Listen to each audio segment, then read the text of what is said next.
2025નું વર્ષ ખેડૂતો માટે લોઢાના ચણા ચાવવા સમાન સાબિત થયું છે. દર વર્ષે ખેડૂતોને ભાવને લઈને પ્રશ્ન તો હોય છે, પરંતુ હવે આમાં ખાનગી કંપનીની એન્ટ્રી થઈ છે. ખાનગી કંપનીઓ હવે ખેડૂતોને હેરાન કરી રહી છે અને એ મુદ્દો કચ્છથી ઉઠ્યો હતો. હવે માત્ર કચ્છ સુધી સીમિત નથી રહી આ વાત. મોરબીના હળવદના વિસ્તારમાં પણ ખેડૂતો આપઘાત સુધી ઉતરી આવ્યા છે અને ખાનગી કંપની આ હદ સુધી જે છે દમન પણ ગુજારી રહી છે.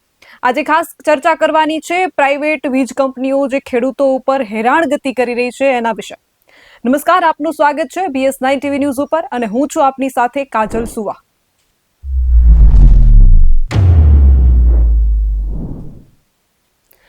બે 2025માં ખેડૂતો ખૂબ હેરાન થયા છે, પરેશાન થયા છે અને બહુ ઓછા નેતાઓ છે જે ખેડૂતોના મુદ્દા અને ખેડૂતોના હિતની વાત કરે છે. એમાંથી એક છે પાલભાઈ આંબલિયા, કે જેઓ કચ્છમાં પણ ગયા હતા જ્યારે ખેડૂતો સાથે અન્યાય થતો હતો તો કલેક્ટર કચેરી સુધી ગયા છે, આવેદનપત્ર પણ આપ્યું છે, પણ ક્યાંક ને ક્યાંક આવેદનપત્રના સિંગ દાળિયા થઈ જતા હોય એવું લાગી રહ્યું છે. પાલભાઈ આપણી સાથે ઉપસ્થિત છે. સર્વપ્રથમ તો પાલભાઈ, તમારું ખૂબ ખૂબ સ્વાગત છે. પાલભાઈ, આ મુદ્દો હવે કચ્છ સુધી સીમિત નથી રહ્યો. હળવદના ખેડૂતો પણ આ મુદ્દાને લઈને હવે ત્રાહિમામ પોકારી ગયા છે. શું કહેશો? કાજલબેન, તમારી જે વાત છે એમાં બે વસ્તુ. પહેલા તમે જે ખાનગી કંપનીઓનો ત્રાસની વાત કરી અને બીજું કચ્છમાં કલેક્ટર આગળ ગયા અને આવેદન આપ્યું. એમાં હું થોડોક એટલો સુધારો કરવા માંગીશ કે એમાં માત્ર અમે આવેદન નથી આપ્યું. ત્યારે અમે કલેક્ટરને આ વિન્ડ ફાર્મ જે કંપનીઓ છે, જે શું કહેવાય, વિન્ડ દ્વારા પાવર જનરેટ થતો હોય કે સોલાર દ્વારા પાવર જનરેટ થતો હોય, એટલે એ જે જનરેટ થયેલો પાવર વીજ લાઇનના માધ્યમથી જ્યારે લઈ જવામાં આવે છે ત્યારે કલેક્ટર સાથે 1 કલાકની ચર્ચા કરી હતી અને 1 કલાકની ચર્ચામાં કલેક્ટરને સવાલોની આમ શું કહેવાય વરસાદ કરેલો છે અને મારા ફેસબુક લાઈવમાં 19 તારીખનો એ વિડીયો પણ અવેલેબલ છે. અને અમે કલેક્ટરને કહીને આવ્યા હતા કે અમે 24 તારીખે પાછા આવીએ છીએ. આ બધા જ સવાલોના જવાબ ત્યારે 19 તારીખે કલેક્ટર આગળ નહોતા, બરાબર છે, અને અમારો એવો આગ્રહ નહોતો કે અત્યારે ને અત્યારે બધા જ જવાબો આપી દો. એને દરેક સવાલમાં કલેક્ટરે એવું કહ્યું હતું, અમે તપાસ કરીશું. તો અમે કોઈ વાંધો નહીં, તપાસ કરી લ્યો, 24 તારીખ 5 દિવસ પછી પાછા આવીએ. અને આ કઈ એવા અઘરા સવાલો તો હતા નહીં, એમાં નીતિ નિયમોનું પાલન નથી થયું. એ અમે કચ્છના કલેક્ટરને ધ્યાન ઉપર મૂક્યું હતું. શું નિયમો છે, નિયમોની સામે શું અમલ થયો છે, આ જ સવાલો જવાબો હતા. પણ કલેક્ટર પાસે કોઈ જવાબ ન હોય. એ 24 તારીખની જે અમે મુદત એને આપી હતી એ મુદતે અમે ગયા ત્યારે કલેક્ટર રજા ઉપર જતા રહ્યા હતા. એટલે માત્ર આવેદન આપી અને સિંગ ચણા ખાવા માટે ઉપયોગમાં આવે એવી રીતે નહીં, કલેક્ટરને રજા ઉપર ઉતરી જવું પડ્યું. ત્યાં સુધીની અમે લડાઈ કરેલી છે બેન. હવે જે તમે આ હળવદ વાળી વાત કરી એના ઉપર આવું, એની પહેલા થોડુંક પૂર્વ ભૂમિકા બાંધું. શું કામ આ પ્રશ્નો હવે ઉભા થાય છે? છેલ્લા 7-8 વર્ષમાં સરકારે પહેલા જેટલી સરકારી ખરાબાઓ હતા, આ સરકારી ખરાબાઓ વિન્ડફાર્મ કંપનીઓને આપી દીધા. આ વિન્ડફાર્મ કંપનીઓ બેફામ થઈ અને ત્યારે ખેડૂતોના ખેતરમાં જબરજસ્તીથી વાહનો કાઢવાના, તાર કાઢવાના આ પ્રશ્નો નાના મોટા હતા. પણ એ જે વિન્ડફાર્મો હવે પાવર જનરેટ કરે છે અને કચ્છની અંદર જેવી રીતે અદાણી હોય, અંબાણી હોય, એને આખું કચ્છનું રણ જે છે એ લગભગ અડધું પોણું કચ્છનું રણ આ વિન્ડફાર્મ કંપનીઓને, સોલાર કંપનીઓને સરકારે આપી દીધું છે. એના કારણે જે પાવર જનરેટ થવાનો છે એ પાવર અહીંયાથી ચાલુ કરીએ તો છેક મહારાષ્ટ્ર, મધ્યપ્રદેશ, આમ દિલ્હી, રાજસ્થાન બધામાં આ પાવર ત્યાં પહોંચાડવાનો છે. એટલે લાઈનો પસાર થવાની છે બેન. હવે એ લાઈનો જ્યારે કચ્છમાંથી સૌથી વધારે પ્રોડક્શન કચ્છ છે, બીજા નંબરે દ્વારકા જિલ્લો છે, બરાબર છે. તો આ જે પ્રોડક્શન થશે, આ પ્રોડક્શન લઈને જે જવાનું છે, એટલે વીજ વહન જે કરવાની છે, એમાં અત્યારે હજી 7-8 લાઈનોને મંજૂરી મળી છે. આવનારા દિવસો છે આનાથી વધારે ગંભીર થવાના, કારણ કે અત્યાર સુધીમાં જે લાઈન નીકળી, જે મોટામાં મોટી લાઈન 765 કેવીની લાઈન, હવે પછી 800 કેવીની લાઈને આવવાની છે, 1200 કેવીની એ લાઈન આવવાની. એટલે આનાથી એ હેવી લાઈનો નીકળવાની છે.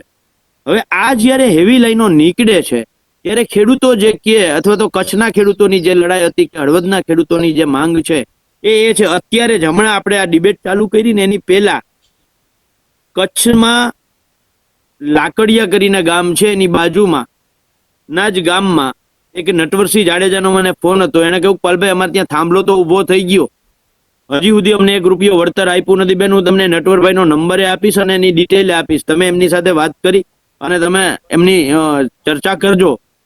થાંભલો ઊભો થઈ ગયો, પૈસા નથી આપ્યા. એ ભાઈએ અનેક લેખિત રજૂઆતો કરી. છેલ્લે ત્યાંના ધારાસભ્યને કહ્યું, ધારાસભ્યએ સંકલન સમિતિમાં પ્રશ્ન ઉઠાવ્યો તો જવાબ આપ્યો કે અમારા કંપનીના અધિકારી બીમાર હતા, એટલે 4-5 દિવસની અંદર ખેડૂતને પૈસા મળી જાય. હવે 4-5 દિવસમાં ધારાસભ્યને સંકલન સમિતિમાં જે જવાબ આપ્યો છે એ આજે 3 મહિના થયા છે, હજી સુધી એને પૈસા મળ્યા નથી. હમણાં જ મને નટવરસિંહનો ફોન હતો, જ્યારે તમે મને ફોન કર્યો વેઇટિંગમાં આવતો હતો ત્યારે એની સાથે જ મારે વાત ચાલતી. એટલે જોયા જેવું એ છે કે આજ દી સુધી હાલતું હતું. હવે અમે અને જયેશભાઈએ કચ્છમાં જઈ અને જે કલેક્ટરને નિયમોથી બાંધ્યા, નિયમોથી પકડ્યા અને નિયમો જે એની સામે મૂક્યા, એનાથી ખેડૂતોમાં પણ જાગૃતિ આવી.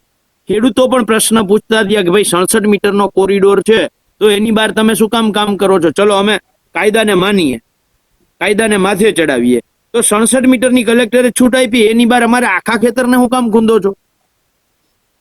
તમારે થાંભલો ઊભો કરવો છે તો એમાં 52 બાય 52 ચોરસ મીટરની કલેક્ટરે મંજૂરી આપી છે. 53મા મીટરમાં તમારે જો એક પાનું એ મૂકવું હોય ને તો અહીંયા ખેડૂતની મંજૂરી લેવી પડે. તો આ કેમ નથી થતું?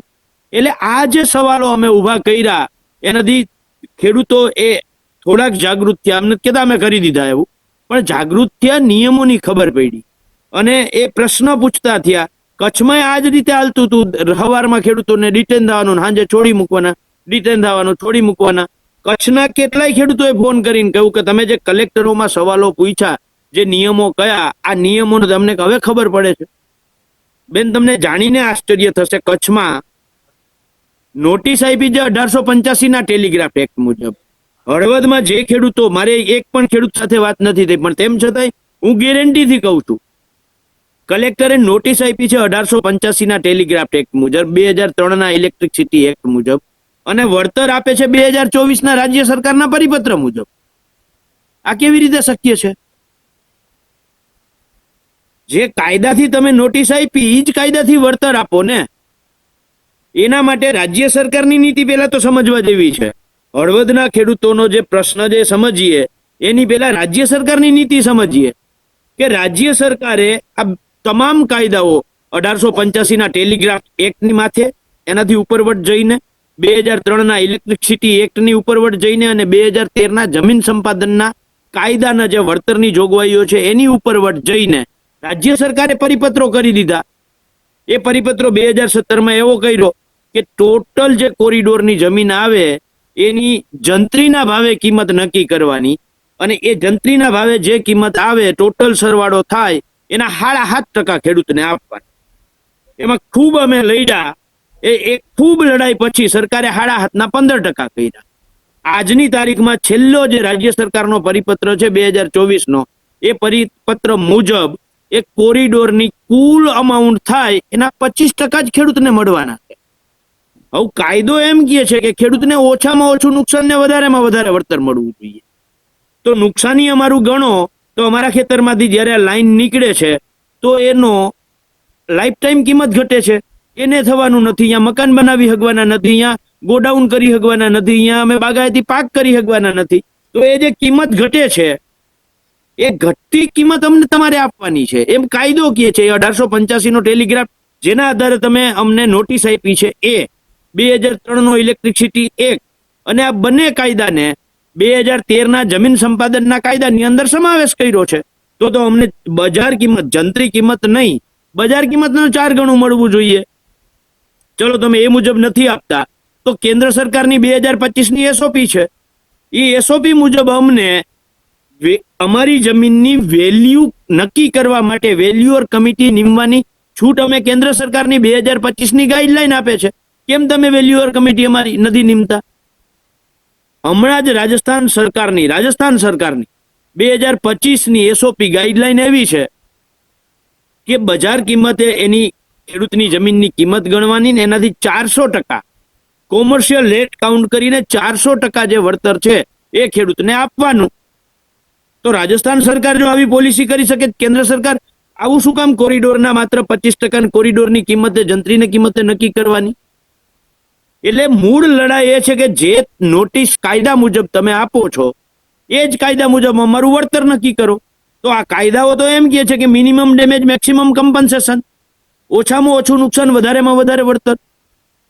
એટલે આ જ્યારે સરકાર કંપનીઓના ફાયદા માટે કાયદાથી ઉપરવટ જઈને પરિપત્રો કર્યા છે, એટલે આ બધા ઘર્ષણ થાય છે. એટલે ઘર્ષણના મૂળમાં સરકાર પોતે છે. એટલે હળવદમાં જે થયું હોય કે વાંઢિયામાં જે થયું છે, એ મૂળ પ્રશ્ન ત્યાં આવીને ઊભો છે કે જે ખેડૂતને જે કાયદાથી તમે નોટિસ આપો છો એ જ કાયદાએ વળતરની વ્યાખ્યા નક્કી કરી છે.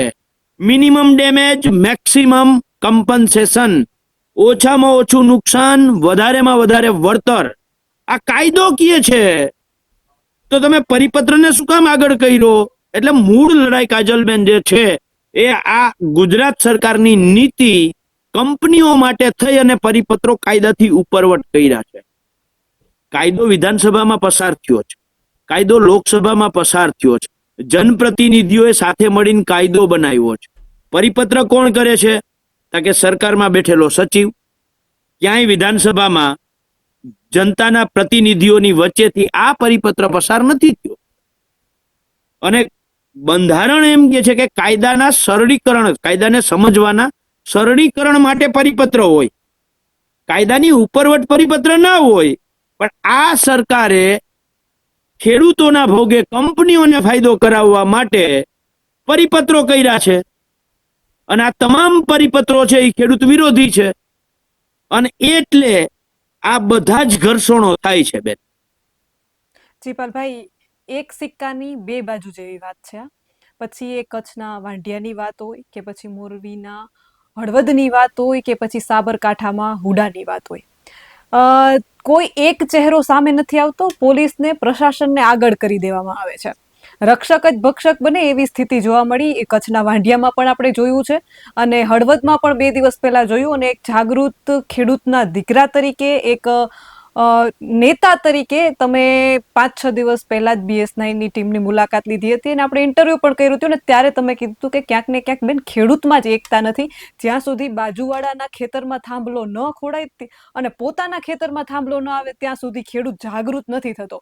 અને 2 દિવસ પહેલા જ આ ઘટના હળવદમાં બની અને ખેડૂત જાગૃત થયા, આપઘાત સુધીનો મામલો ગયો. ત્યારે પણ આપણે એ જોયું કે પોલીસ પ્રશાસનને આગળ કરી દેવામાં આવ્યું છે અને ખાનગી કંપની ક્યાંક ને ક્યાંક પોલીસ પ્રશાસનની આડમાં એમને સાથે લઈને કામ કરે છે, એમના પ્રોટેક્શનમાં કામ કરે છે. અને જે ખેડૂતો વિરોધ કરે, કચ્છના વાંઢિયામાં પણ આપણે જોયું કે ચક્કાજામ કર્યો, રસ્તો બંધ કરી દેવામાં આવ્યો. આશરે 7 કલાક જેટલી રસ્તો બંધ થયો. હળવદમાં પણ સેમ એવું જ થયું કે રસ્તો બંધ કરવામાં આવ્યો તો ખેડૂત આગેવાનો જે હતા એમને ડિટેન કરી લેવામાં આવ્યા. તો ત્યાંના સ્થાનિક ખેડૂતો એમ કહેતા હતા કે અમારે પછી અહીં ઘરે રહીને શું કરવું, અમને બધાને લઈ જાઓ, 2-3 ગાડીઓ વધારે મગાવી લ્યો. એટલે ક્યાંક ને ક્યાંક પ્રશાસન એમને ટેકો દેતો હોય એવું તમને નથી લાગતું?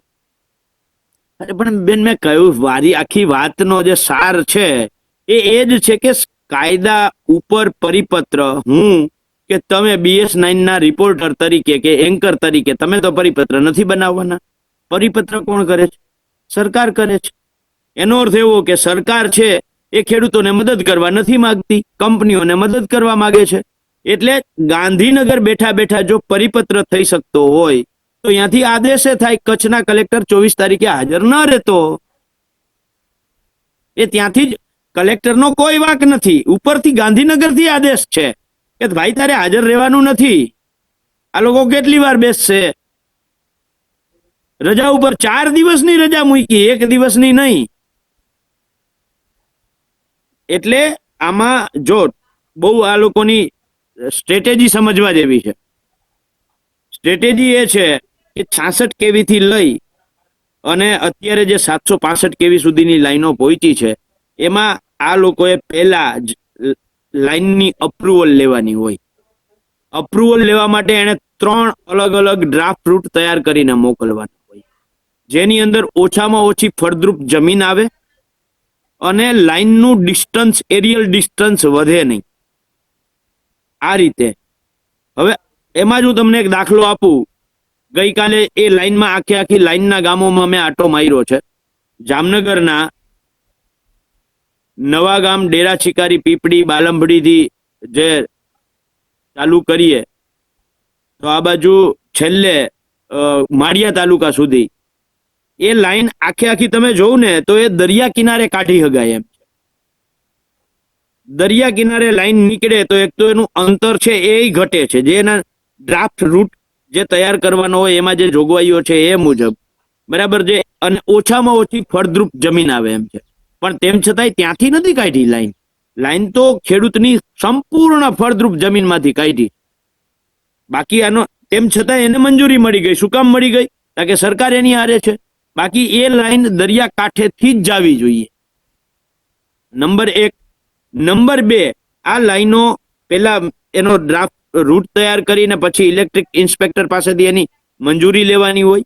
આ મંજૂરી આવી જાય પછી એના જાહેરનામું એને બહાર પાડવાના હોય, બરાબર છે. એમાં કોઈના વાંધા ના આવે. સામાન્ય રીતે છાપાઓમાં આ લોકો સિસ્ટમથી હિન્દી છાપાઓમાં ગુજરાતમાં જે છાપું વચાતું જ ના હોય એવા છાપામાં જાહેરાત દે, અથવા તો એવું બહુ નાની જે ઓછામાં ઓછી આવૃત્તિ હોય, બરાબર છે, એવા છાપાઓમાં જાહેરાત આપે એટલે ખેડૂતો સુધી પેલા તો વાત ના પહોંચે.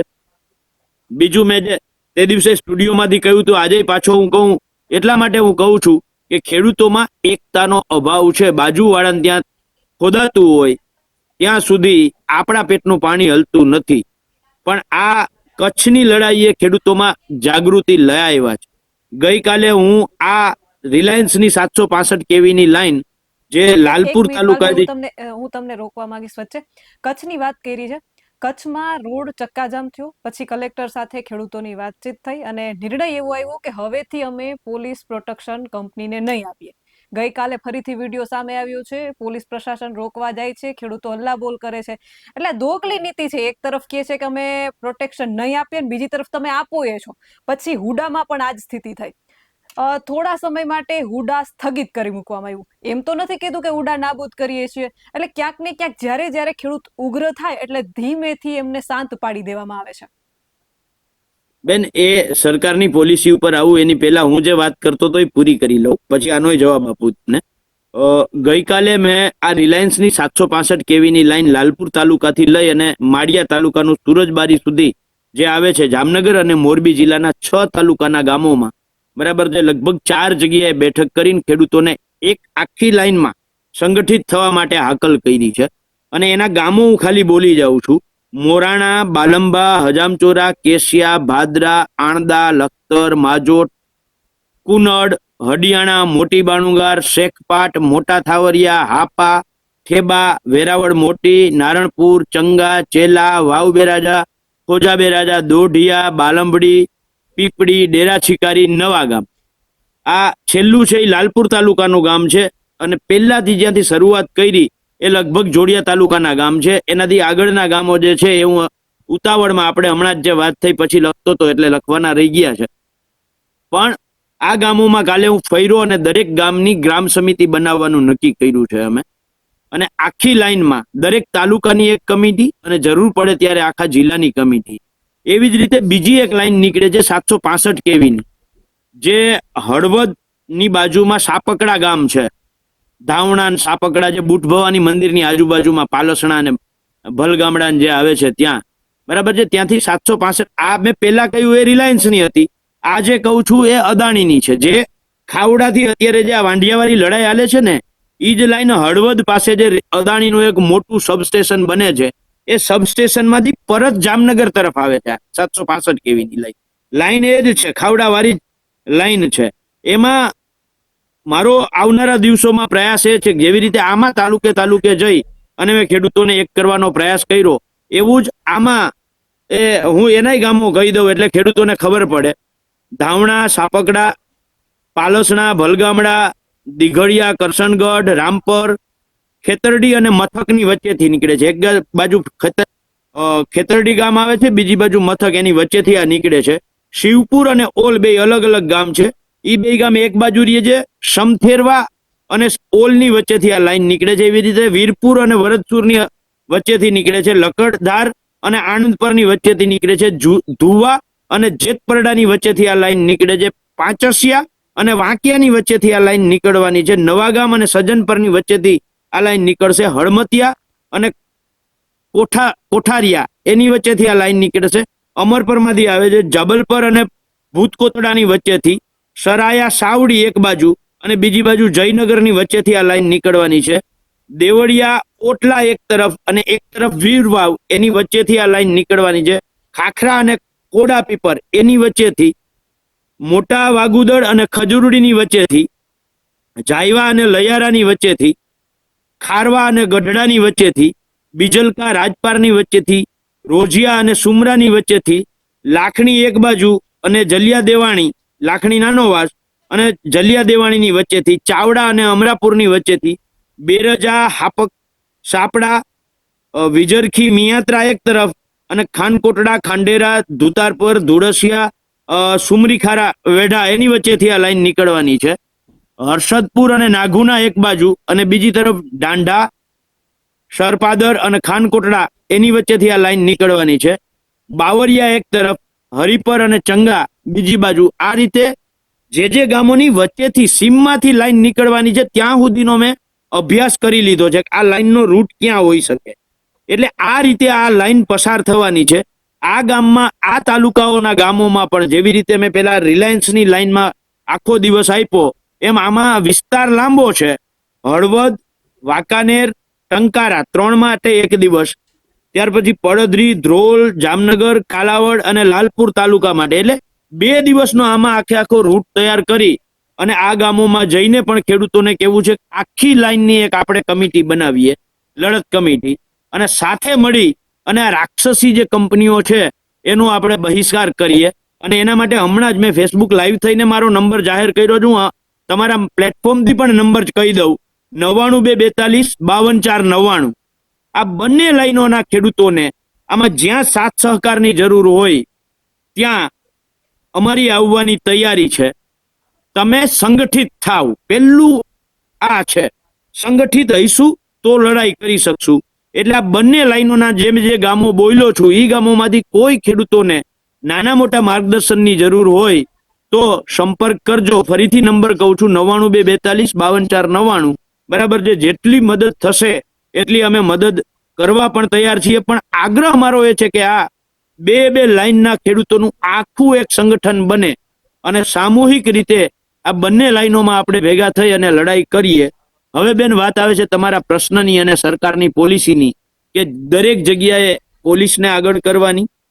બહુ એવું લાગે કે ઉગ્ર થઈ ગયું છે તો ધીરેકથી નાની મોટી બાહેંધરી આપવાની, ખેડૂતોના રોષને ટાઢો પાડવાનો, અને પછી કોણ તમે ને કોણ અમે. બેન, કચ્છવાળું આંદોલન પાછળથી મને ખેડૂતોના ફોન આવ્યા છે. સાચું ખોટું ભગવાન જાણે.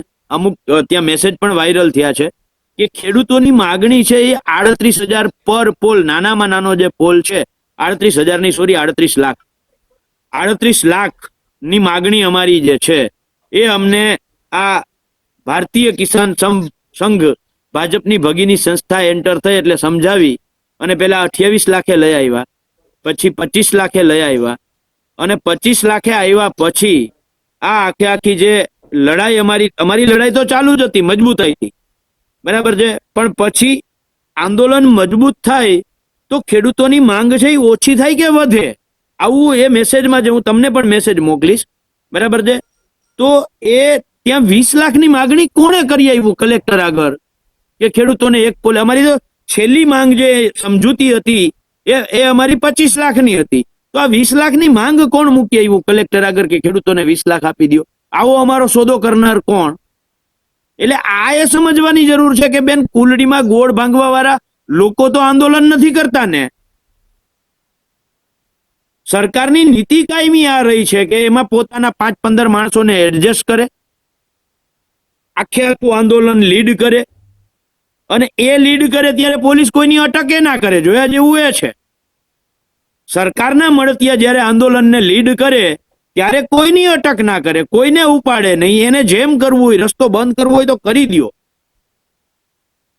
નેશનલ, રાજ્ય ધોરીમાર્ગ નહીં, જિલ્લા ધોરીમાર્ગ નહીં, રાષ્ટ્રીય ધોરીમાર્ગ અને કચ્છનું પ્રવેશ દ્વાર 7 કલાક બંધ રહ્યું, પણ ત્યાં ના કલેક્ટર કઈ બોલ્યો, ના એસપી કઈ, નહીતર એ ખેડૂતોને એના ખેતરમાં તો દૂર, બાજુવાળાના ખેતરમાં કોઈ દી નહોતા જવા દેતા. પણ ભાજપની ભગીની સંસ્થા આંદોલન કરે છે એટલે એમાં કઈ નહીં કહેવાનું. કારણ કે એ જ ખેડૂતોનો ગાડીઓ કરી નાખવાના છે, સરકારને ખબર છે. અને જે મેસેજ આવ્યો છે 20 લાખની માંગ મૂકી છે, એ તો ગાડીઓ જ કર્યો છે. ખેડૂતોને ખબર નથી કે અમારી છેલ્લી માંગ 25 લાખની હતી, ત્યાંથી 20 લાખે કોણે પહોંચાડી દીધું. વાસ્તવિકતા તો 38 લાખ ખેડૂતોએ ચાલુ કર્યું હતું. એટલે આ સરકારની સિસ્ટમમાં આવા માણસો અને આવી સંસ્થાઓ પણ છે કે એ સંસ્થાઓને અંદર નાખે, આંદોલનને મજબૂત કરે અને પછી ધીરેકથી ખબર ના પડે એવી રીતે ખેડૂતો ખતમ થઈ જાય. નંબર 1. નંબર 2, એ વિદ્યાર્થીઓનું આંદોલન હોય, આશા વર્કર આંગણવાડી બહેનોનું આંદોલન હોય, પેપર ફૂટવાના આંદોલનો તમે જોયા છે, ફિક્સ પગાર કોન્ટ્રાક્ટ બેઝ કર્મચારીઓના આંદોલન જોયા છે, નિવૃત્ત આર્મી મેનના જવાનોના તમે આંદોલન જોયા છે. આ દરેક આંદોલનમાં તમે જોજો, સરકારને એવું લાગે કે આંદોલન મજબૂત થયું છે તો કમિટીને બોલાવે પહેલા તો, અને કમિટી સામે એવી માંગ મૂકે એટલે ડેલિગેશનને 5, 15, 25 જણાનું ડેલિગેશન આવે. આમ તો એનો આગ્રહ એવો જ હોય કે 5 જ જણા આવે કે 6 જણા આવે કે 7 જણા આવે. 25 જણાનો તો ડેલિગેશન હજી સુધી સરકારે કોઈને બોલાવ્યા જ નથી. બરાબર છે. એની સામે એવી માંગ મૂકે કે એમાંથી ડેલિગેશનના 2 ભાગ પડી જાય કે હું આમ કહેતો હતો, તું આમ કહેતો હતો. એટલે ટેબલ ટોક જે છે એ ટેબલ ટોક ઉપર સરકાર છે એ આંદોલનને પરાસ્ત કરી દે. પછી જે પોલીસ છે, પહેલા પોલીસે સંઘર્ષ તો કર્યો છે. પોલીસને તો આ સરકાર દિવાલની જેમ ઉપયોગ કરે છે, પોલીસને વચ્ચે દિવાલની જેમ ઉભી રાખી દે એટલે સરકાર ઉપર કોઈ ઊની આંચ ના આવે. વચ્ચે દરેક આંદોલનોમાં જોજો પોલીસ જ વચ્ચે ઊભી છે. મારો આ સવાલ જ એ છે પાલભાઈ કે કોઈ ચહેરો સામે નથી આવતો, પોલીસને આગળ કરી દેવામાં આવે છે. હા, પોલીસને જ આગળ કરી દેવાની છે. અને મેં આજથી 1 વર્ષ પહેલા મહીસાગરમાં જ્યારે પેલા કલેક્ટર બેને SC ST અને OBC વિશે અને માલધારીઓ વિશે જે શબ્દો ઉચ્ચાર્યા હતા, ત્યારે મેં એક ટીવી ચેનલમાં ઇન્ટરવ્યુમાં મેં કહ્યું હતું કે આ સરકાર છે એ આંદોલનકારીઓથી ડરે છે એટલે ક્યાંય સામે ડાયરેક્ટ પોતે આવતી જ નથી. બરાબર છે. એ કાં તો અધિકારીઓને ઉપયોગ કરે છે અથવા તો પોલીસ અને પ્રશાસનનો ઉપયોગ કરે છે, અને એને સરકાર અને આંદોલનકારીઓની વચ્ચે દિવાલની જેમ ઊભા કરી દીધી. સરકાર ક્યાંય કરતા ક્યાંય ડાયરેક્ટ સામે ન આવે, આ બંનેની વચ્ચે સામસામે ભીડવી દે છે.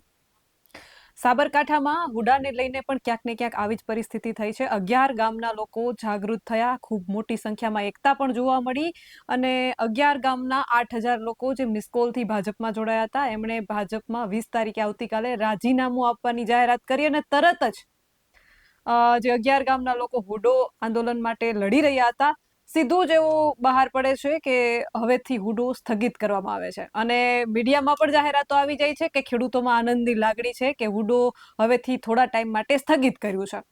એટલે ક્યાંક ને ક્યાંક હકીકત તો એવી છે કે જીત ખેડૂતોની ત્યારે થઈ કહેવાય કે જો હુડોને રદ કરવામાં આવ્યું હોય, પરંતુ સ્થગિત એટલે આનો મતલબ ચોખ્ખો એમ કે હજુ એ બેવડી નીતિ છે.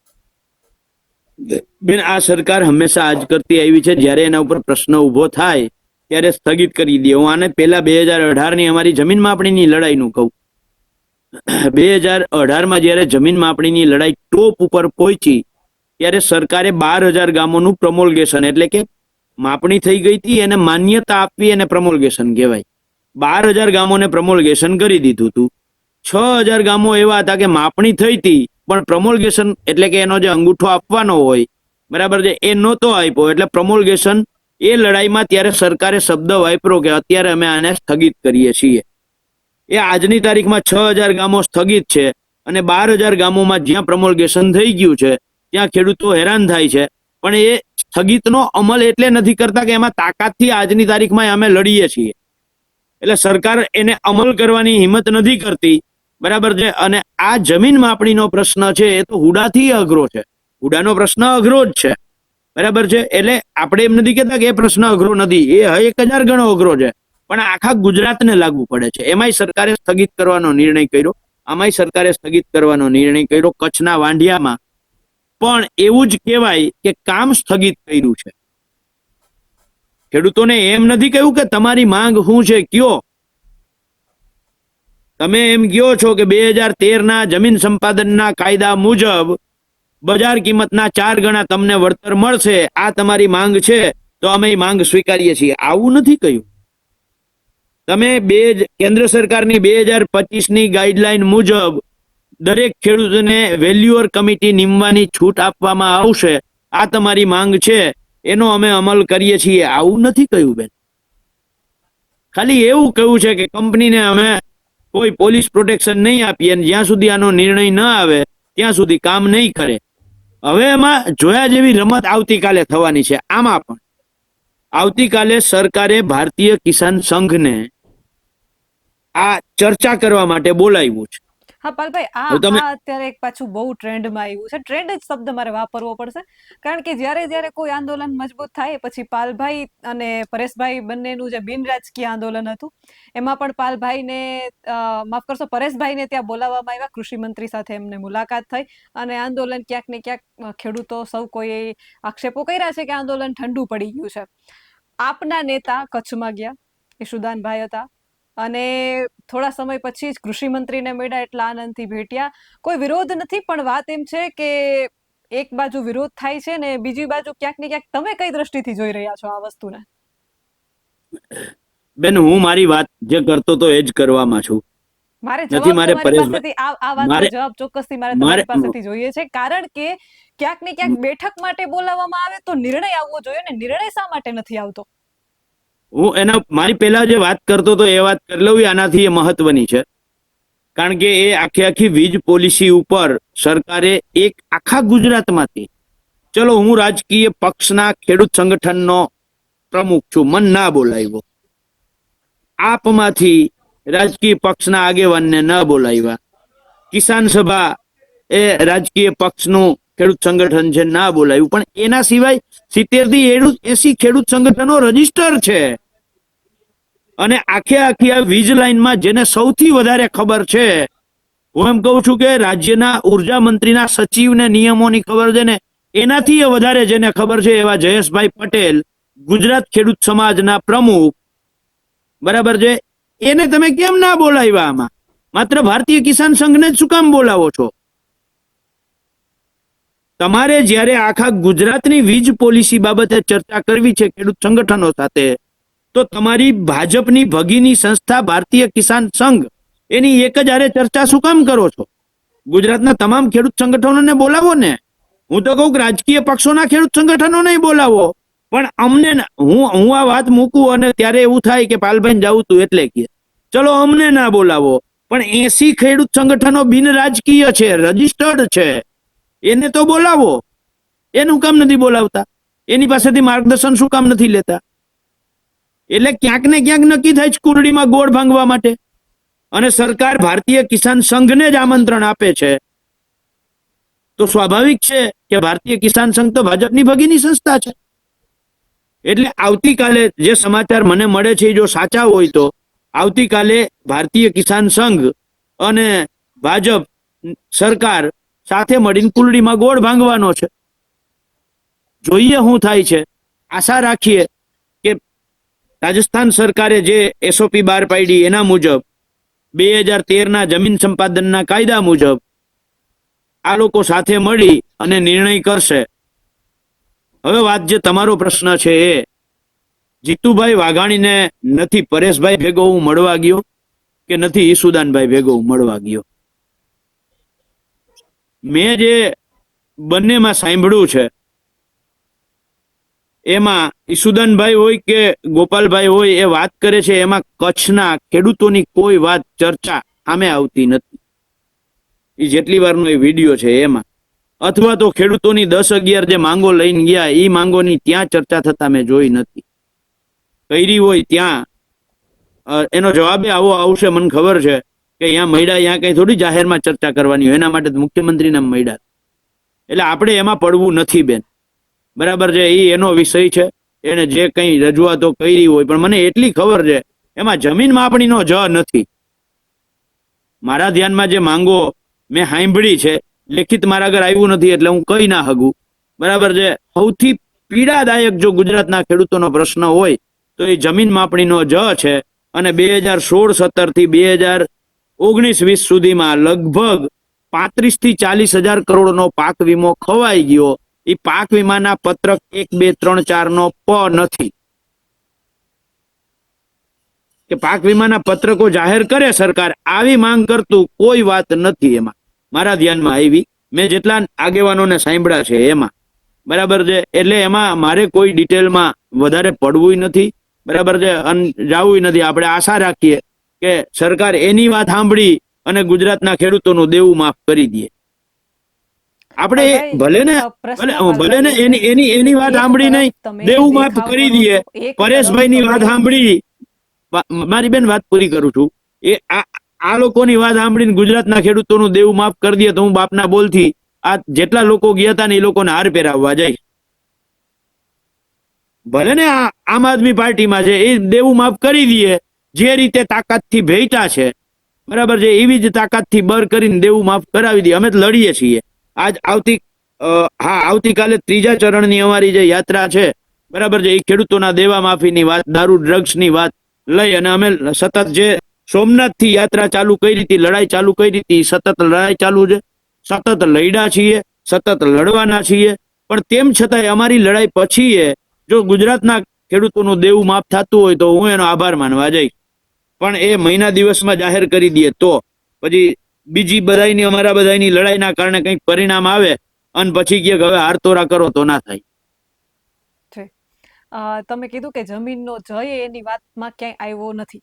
એક તરફ જમીન માપણીનો જ, ખાલી જમીનનો જ નહીં, કાજલબેન સુધારો કરું, જમીન માપણીનો. તમે અડધો શબ્દ બોલો ને એનો પછી દુરુપયોગ થાય છે. મેં જમીન માપણીનો જ કયો છે.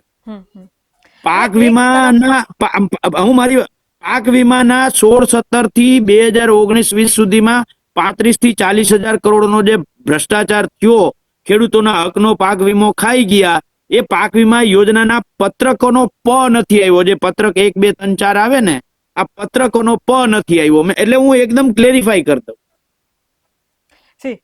જે રીતે સ્ટેજ ઉપરથી મોટા મોટા ભાષણ કરવામાં આવે, ખેડૂતોના નામે લડે છે, ખેડૂતો માટે લડી રહ્યા છીએ, અને આમ આદમી પાર્ટીની જ વાત કરું છું, મોટી મોટી સભાઓ પણ કરવામાં આવી છે. દરેક તાલુકા, દરેક વિસ્તારોમાં ખેડૂતો માટે લડવા માટે આમ આદમી પાર્ટી ગઈ. અને જે પછી કૃષિ મંત્રીને જે રીતે મળ્યા, એના પછી ખેડૂતોમાં, સામાન્ય જનતામાં અનેક સવાલો, પ્રશ્નો ઉભા થયા છે. કોંગ્રેસના નેતા તરીકે તમે એને કઈ દ્રષ્ટિથી જોવો છો? બેન, જે રીતે ખેડૂતોના નામ ઉપર રાજકારણ થઈ રહ્યું છે, પોતાના રોટલા શેકાઈ રહ્યા છે. બેન, એ ભેટતા વિડીયો BS9 ને મૂક્યા છે, બરાબર છે. હું જે રીતે ખેડૂતો જોઈ છે એવી જ રીતે હું જોઉં છું. BS9 માં મેં કોમેન્ટો વાંચી છે. તો જે રીતે લોકો જોઈ છે એવી રીતે હું જોઉં છું. હું માણસ જ છું. લોકોની જેવી દ્રષ્ટિ છે એવી જ મારી દ્રષ્ટિ છે. શું? મેં જવાબ તો તમારો આપી દીધો. BS9 ની કોમેન્ટો છે, એ કોમેન્ટોની અંદર લોકોએ જવાબ આપ્યો છે. એ કેવી રીતે જોઈ છે એવી જ રીતે હું જોઉં છું. બેન, એક ખેડૂતના દીકરા તરીકે અને એક કોંગ્રેસના નેતા તરીકે તમારો ખુદનો કોઈ મંતવ્ય હશે ને આ વાતને લઈને? અરે પણ કહું તો છું કે એ કોમેન્ટો જેને આ જોવું હશે એ તમારી કોમેન્ટો વાંચવા જશે. એમાં તમારા પાછા ઓટોમેટિકલી વિડીયો અલ્ગોરિધમમાં આવશે, ઓટોમેટિકલી વિડીયો આગળ વધશે, લોકો જોશે, એના વ્યુઅર વધશે. એનો જવાબ તો બહુ સ્પષ્ટ છે કે એમાં લોકોએ કોમેન્ટમાં જે રીતે એને જોયા છે અને જોયા છે એ એને કોમેન્ટમાં લખ્યું છે, એ જ જવાબ મારો છે. પાલભાઈ, પ્રશ્ન મારો એ હતો કે તમે કઈ દ્રષ્ટિથી એને જોવો છો? ખેડૂતોને લોકો તો જોઈએ જ છે, પણ તમે કઈ દ્રષ્ટિ? કમેન્ટ કદાચ બધાએ કમેન્ટ નહીં વાંચી હોય, તમારો પર્સનલ મંતવ્ય શું છે? અરે બેન, હું એ જ કહું છું, હજી કહું છું કે એ વિડીયો કોઈ ના જોયો તો જોઈ લે એટલે ખબર પડી જશે. હું છેલ્લે તો માણસ છું ને, તો માણસે બધા જ માણસોનું જે અવલોકન છે એવું ને એવું મારું અવલોકન છે, અને મેં એ જ જોયું. માણસ સામાન્ય રીતે કોઈ પણ ઘટનાને જોઈને એટલે ત્વરિત પ્રતિક્રિયા આપે. એ ત્વરિત પ્રતિક્રિયા જે તમામ લોકોની છે એ જ મારી છે. અને એની અંદર દરેક લોકોએ પોતપોતાની પ્રતિક્રિયા આપી છે. બરાબર પાલભાઈ, હવે આવનારા સમયમાં વીજ લાઈનને લઈને અને ખેડૂતોના મુદ્દે કોંગ્રેસના નેતા તરીકે કોંગ્રેસની હવે આગામી સમયમાં શું રણનીતિ રહેશે? બેન, અમે ગુજરાત કિસાન સંઘર્ષ સમિતિના નાતે એમાં જયેશભાઈ પટેલ અને ડાયાભાઈ ગજેરા આ ગુજરાત કિસાન સંઘર્ષ સમિતિના કન્વીનર છે. એના સિવાય અરુણભાઈ મહેતા હોય, મહેશભાઈ રાજકોટિયા હોય, હેમંતભાઈ વીરડા હોય, સંદીપભાઈ પટેલ હોય, આ તમામ લોકો અમે પોલિસીએ બનાવી છે ને એના ભાગરૂપે જ ગઈકાલે મેં આખી એક લાઈનના સવારથી લઈ અને રાતના 9 વાગ્યા સુધી આ અલગ અલગ 4 સ્થળો નક્કી કર્યા હતા, ત્યાં મીટિંગ કરી છે. હું 21, 22, 23 3 દિવસની શિબિર છે. આવતીકાલે મારી દીકરી રાજકોટ ભણે છે અને મળવા જવાની તારીખ છે. એટલે 23 તારીખ સુધી તો હું આમાંથી મારા જ જે કામો છે એમાંથી ફ્રી નથી, પણ 24 તારીખ પછી મારી ગણતરી એવી છે કે આ બીજી લાઈન જે મેં કહી, સાપકડાથી ચાલુ કરી અને વિજકથી મિયાત્રા થઈ અને છેલ્લે અહીંયા ચંગા હરિપર બાવરિયા પાસે જે આવે છે, આ અદાણી લાઈન ઉપર આખા 2 દિવસ કાઢવા પડે તો 2 દિવસ કાઢી અને પેલા ખેડૂતોને સંગઠિત કરવા છે. હજી જાહેરનામું આવ્યું છે, કંપનીઓ ખેતરમાં નિશાન કરવા આવે છે. અમુક ગામોમાં હળવદ ને એ બાજુ આ લોકોએ કામ ચાલુ કર્યું છે, બરાબર છે. તો એ કલેક્ટરને જ્યાં નોટિસ આવે ત્યાં ખેડૂતોને આ વખતે અમારી એટલી માનસિક તૈયારી છે મારી જયેશભાઈની કે ખેડૂતોને કલેક્ટરમાં જવાબ શું રજૂ કરવો ને એ તૈયાર કરીને આપ. જે ગામની અંદર ખેડૂતોને નોટિસ આવે કે તમારા ખેતરમાં થાંભલા આવે છે, આ તારીખે હાજર થજો ને તમારો જવાબ રજૂ કરજો, તો ત્યારે ખેડૂતોએ કોઈ વકીલ ન રોકવો પડે અને સંપૂર્ણ માહિતીસભર જવાબ તૈયાર કરી અને દરેક ખેડૂતને એ જવાબ તૈયાર કરીને કલેક્ટરમાં શું જવાબ રજૂ કરવો, આ જવાબે અમે લખીને આપવા સુધીના અમારા પ્રયત્નો અમે કરીશું. એવું અત્યારે અમે નક્કી કર્યું છે, પછી અમે કેટલું એમાં સફળ થઈએ એ જોયા જેવું છે. પણ પહેલો પ્રયાસ એ છે કે સંગઠિત થઈશું તો જે ગામમાં નોટિસ આવી ગામની અમને ખબર પડશે તો ખેડૂતોને કહેશું જવાબ મોકલીએ છીએ તૈયાર. જો અમારી પાસે સંગઠન હશે તો ક્યાં ગામની અંદર પોલ આવ્યો, માની લો કે આ હળવદની જ ઘટના બની, તો જે ગામમાં આવ્યું તો આસપાસના ગામના ખેડૂતોને તાત્કાલિક મેસેજ કરીએ કે XYZ ગામની અંદર આ કામ ચાલુ થયું છે તો પહોંચો ત્યાં. તો આખું સંગઠન તૈયાર હશે તો આપણે આ કરી શકશું.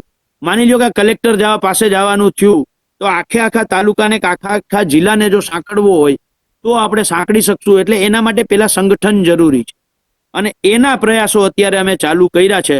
મહેશભાઈ રાજકોટિયા છે એ ટંકારામાં અત્યારે કામ કરે છે. શકીલભાઈ પીરજાદા છે એ વાંકાનેર જિલ્લાની અંદર કામ કરે છે. રતનસિંહ ડોડિયા ને ટીમ હળવદ જિલ્લાની અંદર ખેડૂતોને સંગઠિત કરવાનું અત્યારે કામ કરે છે.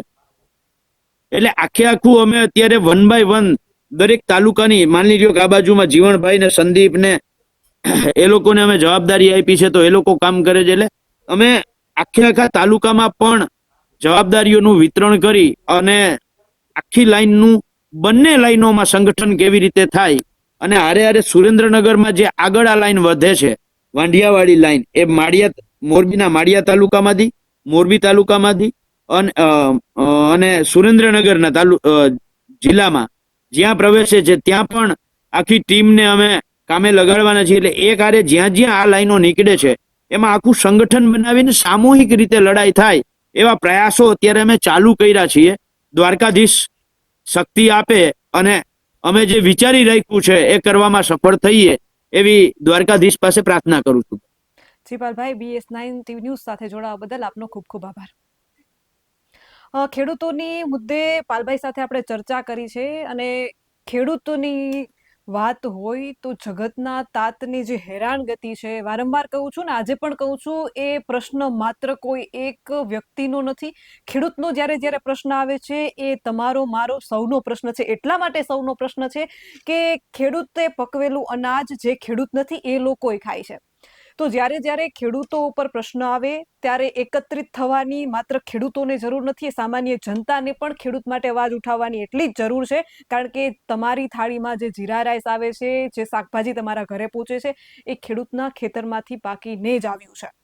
અને ખેડૂતોને જ્યારે જ્યારે ભાવ ઓછા મળે છે ત્યારે માત્ર એ ખેડૂતના હૃદયની વરાળ નથી હોતી, ગૃહિણીઓનું બજેટ ખોરવાઈ જાય એ ઘરે બેસીને કહેવું બહુ સહેલી વાત છે, પરંતુ 4 મહિના એ ખેડૂતના ખેતરમાં જઈ અને મહેનત કરીને અનાજ કઈ રીતે પાકે છે એ જોવું ત્યારે તમને ખબર પડે. આવા જ વધુ અહેવાલ સાથે મળતા રહીશું. તમે અમારી યુટ્યુબ ચેનલને સબસ્ક્રાઇબ કરવાનું અને અમને ફેસબુક અને ઇન્સ્ટાગ્રામ પર ફોલો કરવાનું ચૂકશો નહીં. બાકી અવનવી અપડેટ મેળવવા માટે આપ જોતા રહો BS9 TV ન્યૂઝ. જય જવાન, જય કિસાન.